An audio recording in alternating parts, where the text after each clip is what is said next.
Api berkobar membakar tumpukan mayat-mayat korban yang menggunung, yakni mayat-mayat para prajurit Blambangan maupun Bengwi.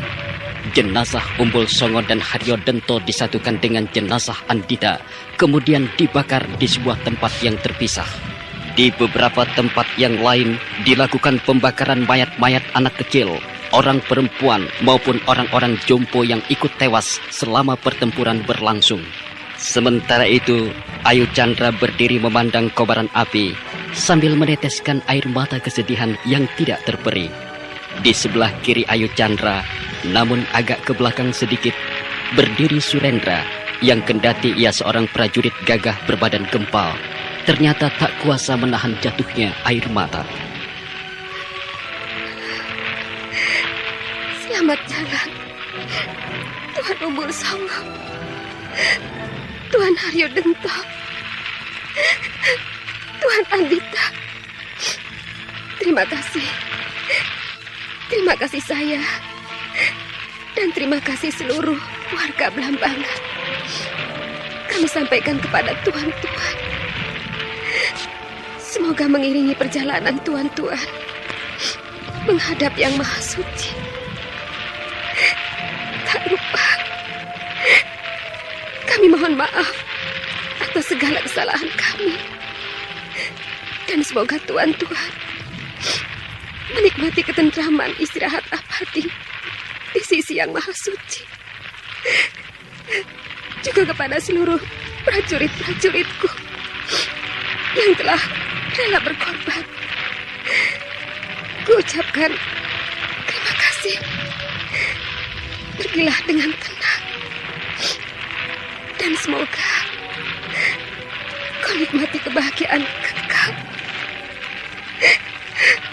Tak lupa, kami meminta ampunan kalian atas ketidakmampuan kami memberi apa-apa ketika kalian masih bersama kami.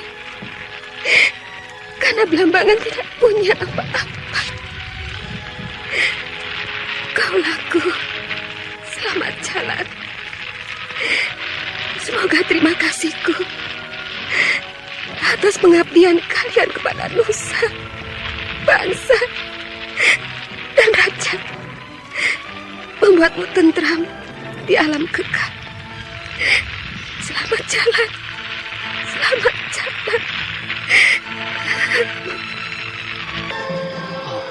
Siapakah yang berjalan di situ? Aku, Lambung.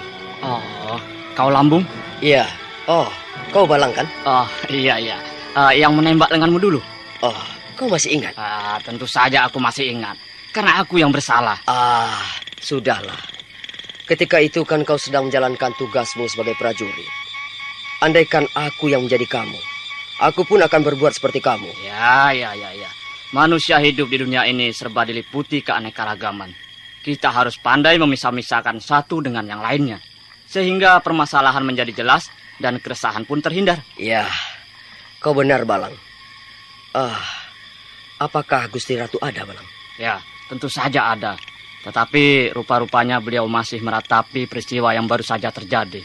Aku bisa memahami perasaan beliau. Ya, bayangkan saja keadaan Blambangan sekarang ini. Benteng roboh, bangunan istana rusak. Termasuk Taman Sari yang dulunya indah itu, sekarang menjadi porak-poranda. Kau sudah kembali, Lambung? Gusti Ratu, ampuni hamba, Gusti. Kau tidak jadi ke Malang, kan? Hamba, Gusti Ratu. Karena kudamu? Apakah Paduka sudah... Sudah. Aku sudah mendengar bahwa kudamu mati tertembak ketika kau sedang dalam perjalanan meninggalkan Latang. Hamba sungguh menyesal bahwa hamba gagal melaksanakan perintah Paduka. Tentunya kau juga merasa kehilangan kudamu. Rasa kehilangan memang ada, Gusti Ratu. Tetapi rasa bersyukur pun juga ada. Loh, mengapa bisa begitu? Ya, mungkin kuda kawan hamba ini sering membawa sial, Gusti. Oh ya? Hamba, Gusti. Benarkah itu, Lambung? Ya, hamba... Sial yang pernah hamba ketahui tiada lain ketika kawan hamba ini hamba tembak lengannya. Karena hamba duga hendak membuat celaka hamba dan putri Paduka Gusti Putri Ayu Tunjung. Dalam perjalanan ke Raung, bukan? Hamba Gusti. Dan sebelum itu sudah sering terjadi pengalaman-pengalaman pahit yang menimpa hamba. Hanya karena hamba menunggang kuda itu. Iya, kepercayaan seperti itu memang ada. Tetapi banyak pula yang beranggapan bahwa pengalaman sial karena kendaraan yang dipergunakan oleh seseorang tidak jarang hanya bersifat kebetulan saja. Hamba Gusti. Tetapi kau tidak perlu menyesal karena kau gagal melaksanakan perintahku, Lambung. Dan bahwa kau tidak sampai ke Malang agaknya sudah menjadi kehendak yang maha suci. Mengapa Paduka berpendapat seperti itu? Ya, karena hanya akan sia-sia saja. Sesudah Surabaya jatuh ke tangan kompeni Belanda, Malang menjadi bulan-bulanan berikutnya. Tentunya Melayu Kesuma dan Wiranegara II akan merasa keberatan melepas sebagian laskarnya untuk membantu kita. Mereka masih membutuhkan kekuatan untuk menghalau masuknya kompeni Belanda. Tetapi bukankah itu masih dugaan, Gusti? Ya, kau benar, Lambung. Semua orang perlu menduga berdasar perhitungan.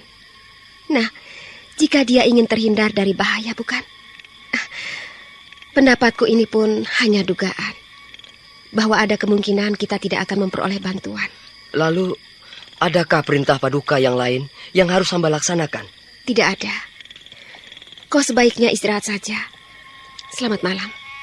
Selamat malam, Gusti Ratu. Malam berganti pagi. Kesedihan pun perlahan berubah menjadi rasa tenang. Namun tidak berarti manusia terhanyut dalam kegembiraan dan kealpaan. Ayu Chandra yang kini terpaksa mendiami sisa-sisa bangunan istana yang masih agak utuh, merasa berkewajiban menangani tugas-tugas pemerintahan serta memikirkan kehidupan para kaula. Sementara itu, berita tentang kehancuran Blambangan sudah sampai ke Mengwi, sehingga memaksa Sri Maharaja Cokorde Dewa Agung untuk memikirkan upaya pemulihan kembali. Ini seharusnya tidak perlu terjadi, Yang Mulia Dewa Raga. Tidak seharusnya. Hamba Sri Prabu. Dan yang membuat hamba pusing kepala, mengapa Yang Mulia Agung Kete sudah begitu berani bertindak tanpa sepengetahuan maupun perkenaan Paduka? Itulah Yang Mulia, yang benar-benar saya sesalkan. Tetapi sudahlah, tak guna kita terlalu menyesali keburukan yang telah terlanjur terjadi. Yang penting, kita perlu memikirkan bagaimana kita bisa memulihkan keadaan Blambangan yang telah rusak itu. Saya menjadi ingat akan adik saya Nawang Sasi atau Ayu Chandra, yang tentunya merasa sangat sedih karena terpaksa harus tinggal di istana yang sudah tak layak lagi disebut istana. Iya, hamba sendiri pun bisa membayangkan betapa perasaan Gusti Ratu Prameswari selama ini. Mana beliau sudah ditinggal mangkat suami, belum lagi diharuskan menderita kepedihan sesudah peristiwa bencana itu, Sri Prabu. Ya, benar Yang Mulia. Lalu bagaimana dengan Agung Kete beserta para pengikutnya itu?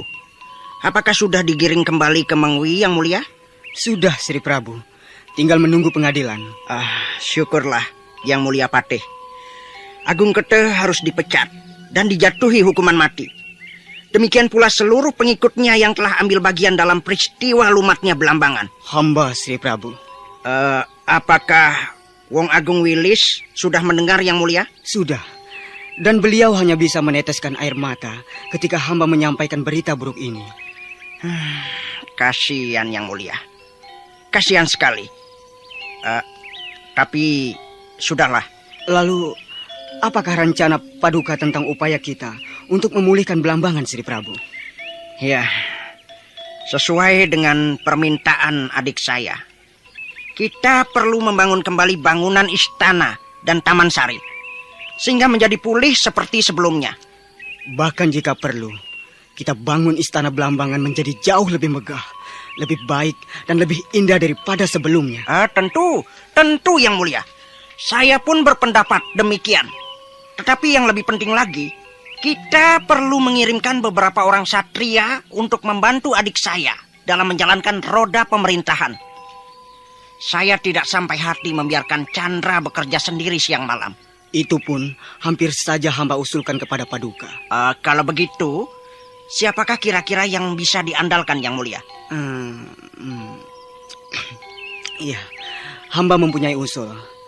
Bagaimana jika Wong Agung saja yang kita pulangkan, Sri Prabu? Benar Yang Mulia Patih. Saya setuju sekali. Saya tahu benar bahwa Wong Agung Wilis sangat dicintai oleh kaula Blambangan. Ya, saya sangat setuju. Tetapi jika Wong Agung bisa menerima, tak ada buruknya jika kita kirim beberapa orang lagi untuk membantu beliau. Hamba rasa itu akan lebih baik, Sri Prabu. Bagus. Bagus Yang Mulia. Kalau begitu, silakan Yang Mulia memanggil Wong Agung agar menghadap saya. Hamba, Sri Prabu. Tetapi sebelumnya, Sri Prabu.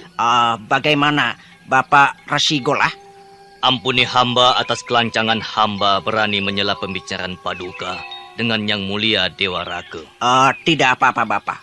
Silakan berbicara. Terima kasih, Sri Prabu.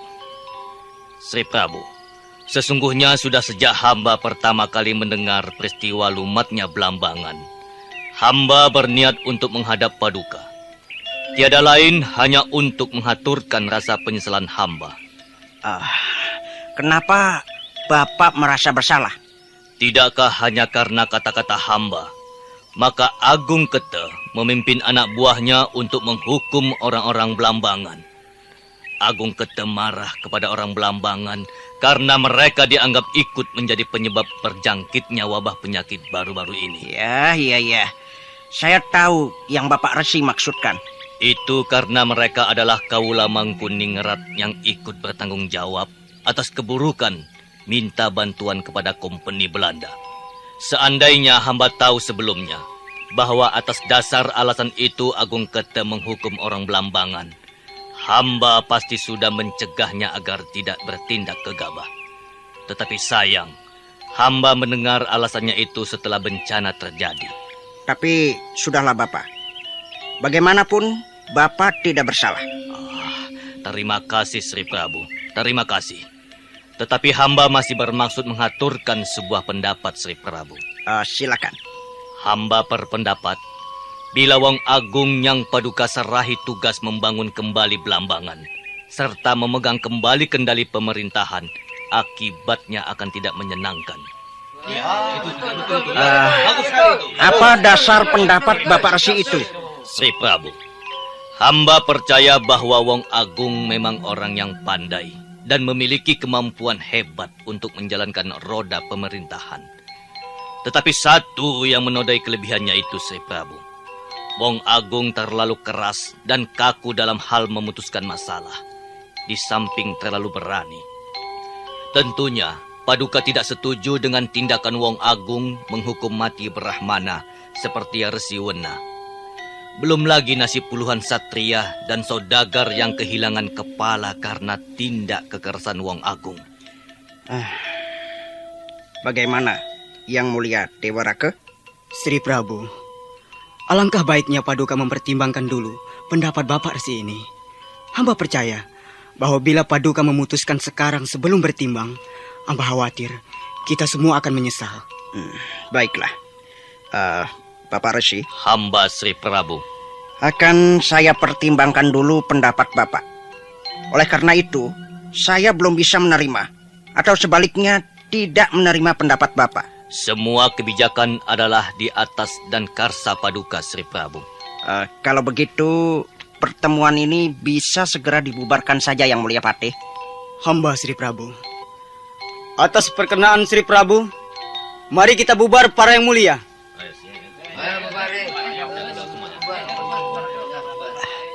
Maaf, Yang Mulia Dewa Rake. Jangan pergi dulu. Hamba Sri Prabu. Tinggal kita berdua saja, bukan? Iya. Mari kita pertimbangkan bersama pendapat Bapak Resi itu. Hamba Sri Prabu. Menurut Yang Mulia sendiri, bagaimana sebaiknya? Agak sulit, Sri Prabu. Sebenarnya, saya pribadi lebih cenderung memulangkan Wong Agung saja. Lebih baik kan? Hamba pun demikian, Sri Prabu. Yang jelas, Wong Agung sangat dicintai kaula. Tetapi Yang Mulia khawatir Ayu Ratih akan kesepian jika ditinggalkan Wong Agung. Oh, bukan itu alasan hamba, Sri Prabu. Lalu, apa alasan Yang Mulia? Jika masih merasa keberatan, saya memulangkan Wong Agung. Kenyataan bahwa ide Bagus Gola adalah seorang Brahmana, Sri Prabu. Hamba khawatir kalau nanti akan terjadi apa-apa bila pendapatnya tidak kita terima. Siapa yang tidak tahu ataupun yang mengakui bahwa seorang Brahmana biasanya berlidah api? Apalagi ide Bagus Gola adalah Brahmana yang sangat sakti. Ya, dalam hati kecil saya pun, saya juga merasa khawatir akan terjadi akibat buruk jika kita tidak menerima pendapatnya. Kalau begitu, bagaimana jika dalam pertemuan besok pagi kita putuskan bukan Wong Agung yang kita kirim ke Belambangan?